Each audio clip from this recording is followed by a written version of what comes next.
Do you know how we can save our planet and reduce pollution at the same time? Well, let me give you guys 5 easy steps. Step number 1 on how we can save our planet is to reduce littering. Instead of throwing the trash on the floor, actually throw it in the trash. You can bag it up and actually take it to the trash. Whether it's plastic, paper, or glass, be sure to dispose of your garbage properly every single time so that our planet can be clean. Now, step 3 is to pull back on your vehicle usage. So instead of using one of these babies to get from point A to point B, use more eco-friendly ways of getting around, such as walking and even biking. Use more efficient. Step number 4 on how to save our planet, air pollution. Now, the best way to do this is to use more appliances that actually are energy efficient, such as solar panels. They're very good for the community and to save power. Now, last but not least, on to step number 5, the best way to stop water pollution is by minimizing our usages of bleaches and other harmful chemicals, such as even washing your clothes or washing the dishes. Now, I hope you learned something and you start to implement some of these steps in your day-to-day lives so that we can have a nice, clean environment.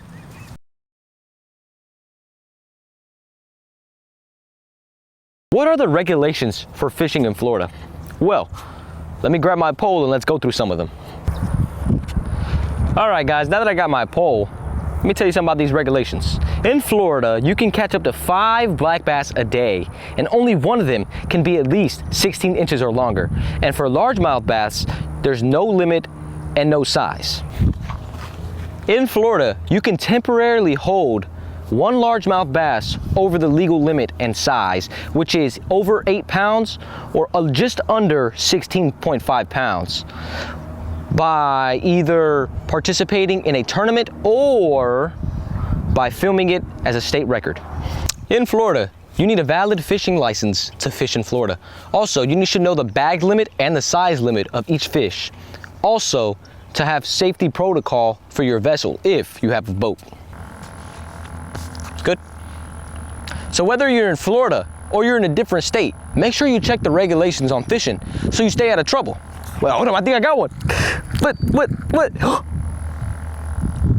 Aw.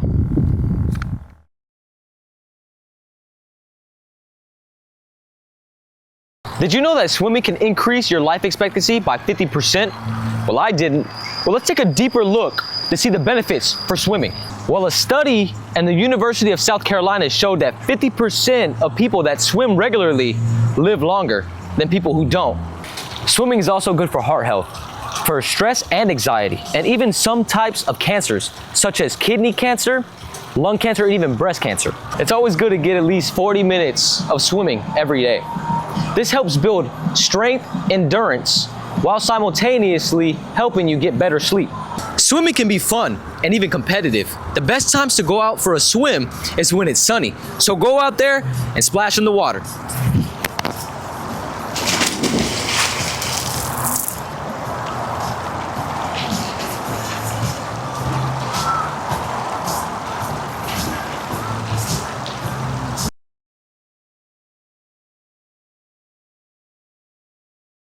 Is espresso good for you? Well, let's take a look at the pros and cons of the drink. Well, let's start with the pros. Espresso contains a concentrated amount of caffeine, which it gives you a noticeable difference in your energy and is also very low in calories. Well, the concentrated drink helps improve focus and cognitive ability, which also helps to reduce the risk of types of cancers and type 2 diabetes. If you drink it close to bedtime, it could interfere with your sleep due to its high stimulating effects. Also, if you're looking to purchase an espresso machine, they will cost you a pretty penny. They also cost to maintain and to clean them. Well, we took a look at all the pros and cons. Now it's up to you to see if you want to try this very controversial drink.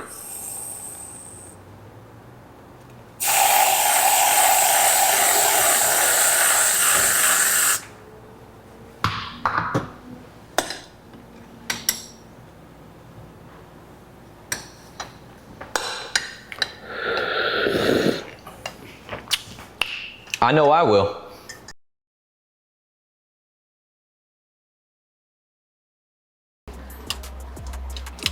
Oh snap, I didn't even see you guys there. Hey, it's your boy, Chef G. You know what I'm saying? Hey, we're here today. We're gonna cook some potato soup, bacon potato soup at that. And hey, stay with me, you know what I'm saying? Stay tuned. All right, man, you see what it is. You gotta wash them hands, you know what I'm saying? You gotta be nice and clean. Now about these potatoes, let me tell you about them. You gotta wash them. You don't wanna get that grime and all that off of them. And but these onions, you gotta peel them things back, you know what I'm saying? You don't want none of that skin on them. And the potatoes, you gotta peel that skin, you know what I'm saying?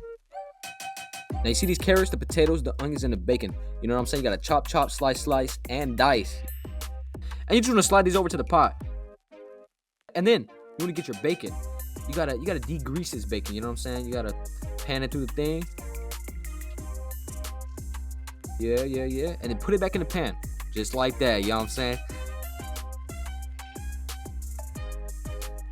Boom. Add that to the pot.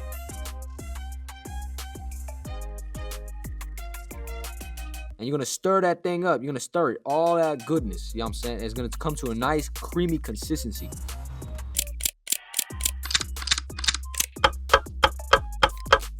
And boom. We got the nice potato and bacon soup. Now you're gonna wanna clean these cutting boards. You know what I'm saying? You're gonna sanitize them and everything. You know, you gotta clean them things.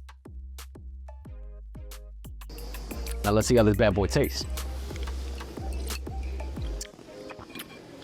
Wow, that's great. That's really good soup. Those carrots and the potatoes complement each other wonderfully. Very creamy texture, good stuff. Now, that's a Chef G approved, if you know what I'm saying.